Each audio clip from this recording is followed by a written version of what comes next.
Hi everybody, it's Tatiana, and today I'm coming to do my video of my 2015 reading wrap-up, including my top reads for 2015. I read a total of 69 books this year, which is the most that I have ever read in a year, and that is not all because I just sat and did a lot of reading. There was actually some emotional issues behind that. If you have been following my channel for at least the last year, then you are aware that last year I lost both my maternal and paternal grandmothers within months of each other, and so I had a lot of time that was dedicated to visiting, and so I had a weekend every month for the past 13 years that we spent out of town visiting and helping with the care of both of my grandmothers until my paternal grandmother moved to another city. So I had a lot of time to spend doing nothing because that weekend was suddenly free.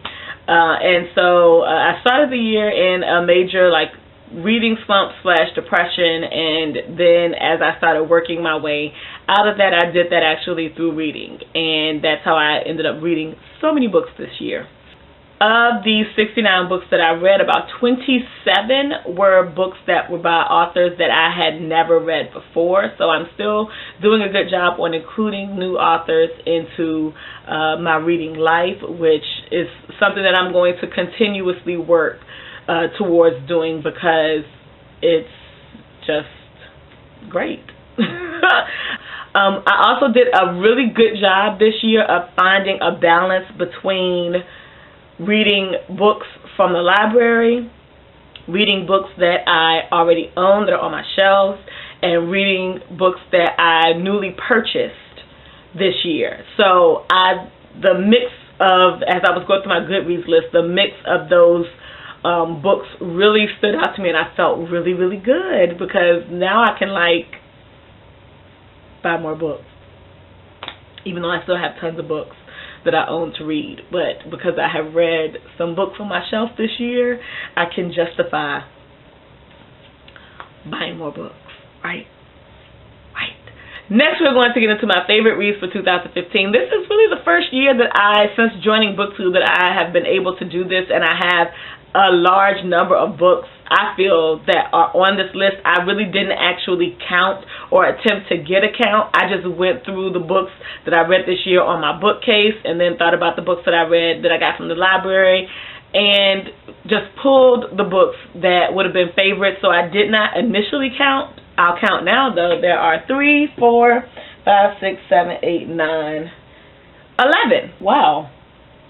I'm kind of surprised that there are 11 books on this list, because even with all of the books that I read a lot of books this year. So I'm really surprised that there are 11 books on this list. That makes me feel a little better as well. I'm going to start with the books that I don't own, beginning with the nonfiction books that I read this year. Both were borrowed from the library, the first being Mouse by Art Spiegelman, which I thoroughly enjoyed. If you're not familiar with the complete Mouse, it is a graphic novel nonfiction work of Art Spiegelman's father's experience during World War II as a Jew in Germany and in the concentration camps. I love books that are written, stationed during that time frame. I don't know what it is about tragic histories, but I am drawn to them. Yeah, I really enjoyed it. It is an easier way to take in a nonfiction story, but just because it is in graphic novel form, I would not say that it is appropriate for younger audiences, because there are some graphic things that are in the novel, especially when talking about and showing some of the depictions of what took place in the concentration camps. So keep that in mind if you are, have issues with that as an adult, or if you have youngins who are looking to read that. Keep that in mind. If you wouldn't approve of them watching Schindler's List, then they don't need to read Mouse. Mind you, I was 13 when I watched Schindler's List, so yeah. Okay. Next on the list is Black Boy by Richard Wright, which is probably my favorite nonfiction experience to date. It's the first novel that I read by Richard Wright. Yeah, I read that before Native Son. So, hands down, my favorite. I do have a review of that. I will link that up top or below. Check that out if you are interested. Next on the list, and the last one that's on the list for books that I don't own, is Graceling by Kristin Cashore. I bought Fire from Ollie's about 3 years ago, not realizing that it was the second book in a series, and so I got the audiobook of Graceling to listen to that, and it was a full cast audio production, and oh my gosh, it was awesome. Absolutely awesome. I would definitely recommend reading the book if you're interested. It is a YA fantasy novel. The scenery, everything that's put into place with that is just, it's done in such a good way, and it's described so well, and you find yourself connected with the characters before you mean to be in reading it. If you want to read it in print, I would definitely suggest doing so, but if you have the chance to listen to it as the full cast audiobook, do it. It was awesome. One of my favorite audiobook experiences to date, which is saying a lot because I do read a good number of audiobooks, especially when I go on road trips and traveling out of town. I get an audiobook every time I go. Graceling was my favorite audiobook for this year, hands down. So those are the books that I don't own, and the next ones are the books that I do own. These are in no particular order until we get to the final three. And so we're going to start with The Devil is a Lie by Rashonda Tate Billingsley. This is the first book that I read by her in a long time. And in doing it, I remember why I loved reading her when I first read her, and I said, oh my gosh, I have got to pick up something else by her, and I just never did. It just took me forever to do so. The characters are so relatable. It's written in such an easy way that you can't help but get into it, and yeah, I really enjoyed this. There is a review that I did of this that'll be linked in the underbelly below. Check it out if you're interested in doing so. Next is Daddy by Default by Pat Tucker. This was the first novel that I read by Pat Tucker, and the reason why this is on the list is not because it was a 5-star read. I think I gave this 4 stars, but the reason why this is on the list is because she did a lot of research in putting this book together as far as fraternity laws in the state that this book is based in, as well as making the characters, again, very real, very relatable. Even the things that you don't like about some of the characters, they are things that you see in regular people, and so they're not unrelatable. Like, it's not bullshit. People really do act like this, and people really do say these kinds of stupid things and do these kinds of stupid things. And so because of that, that's why this is on the list. I do have a review of it as well. It'll be linked in the underbelly. Check it out. Next on the list is Stand Your Ground by Victoria Christopher Murray. I did not do a review of this because I couldn't get myself together after reading this. I have been a fan of Victoria Christopher Murray's for about 12 years, and I cannot say enough about how much I enjoyed this novel. It's come up to mixed reviews. There are people who really loved it, like me. There are people who hated it. There are people who were kind of in the middle, on the middle ground. I thoroughly loved it, and it is based on the Stand Your Ground law and the effect that the law and the situation has on families and people on both sides of the spectrum. This book had me all in my feelings. I think it's her best work to date. Next on the list is The Between by Tananarive Due. This was her debut novel back in 1995, but this is like the third novel or fourth novel. This is the fourth novel, wow, that I've read by her, and I've had this book for about 8 years and just never picked it up to read it, but I made my way through it this year and really, really enjoyed it. If you saw my review of The Good House, which will be linked in the underbelly as well, when I did the reread of that, one of the things that I said was that The Good House initially was confusing to me when I first read it because, number one, I was reading it while working, and then it goes between times a lot, so I was messing up in my head some of the resolutions between the time periods that are given in the novel. It's the same thing with the between, but the time periods that are given are much closer together, and so it was easier to follow, and I just really, really enjoyed this. As a first book, as a first novel, reading this later on in her writing career, I can really see how she's grown as an author from this novel to the other 3 books that I've read by her, and I really enjoyed it. I really enjoyed it. This was one hell of a debut. And keeping with the debut novels, next on the list is The Novice by Tara Matharu, which came out on June 30th. And I initially saw this in Barnes & Noble and did not pick it up because I am a sucker for a novel with a dude on the front in a hooded cape. I'm just a sucker for it. The novel could suck, but if a dude on the front is in a hooded cape, I'm gonna get it. And so I didn't pick it up when I first saw it because I didn't want to fall for the okie doke.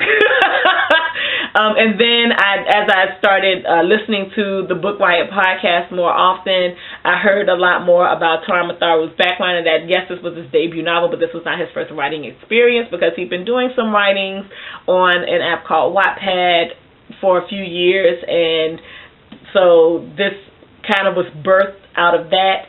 And so after hearing that, I decided fall for the okie doke, and I went ahead and picked it up and thoroughly enjoyed this story. I cannot wait for the sequel, which I hope to God is coming out this year. Really,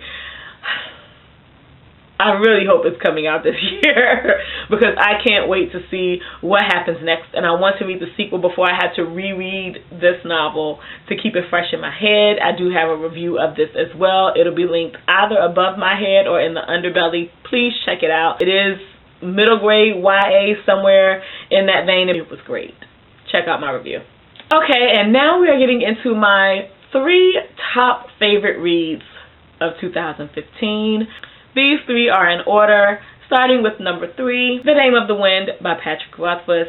I finally read this book after hearing so much about it, so much hype about it, and again, after not picking it up because there's a man on the front in a hooded cape. Sucker.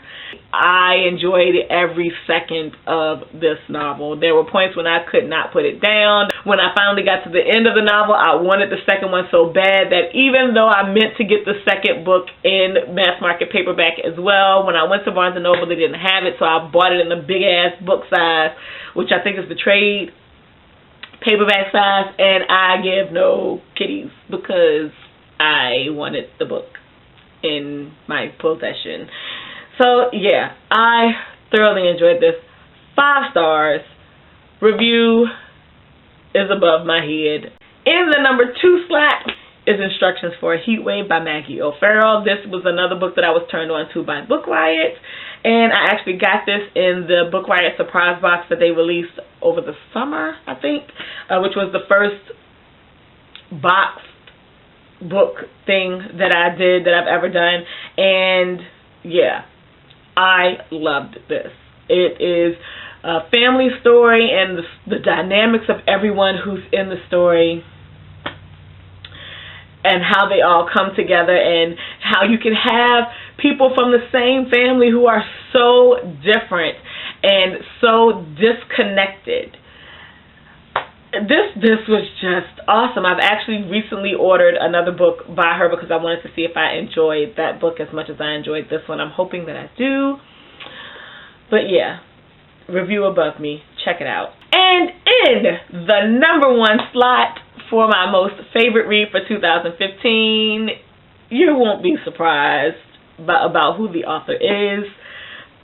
If you've been subscribed to my channel, you know, you hear her name all the time.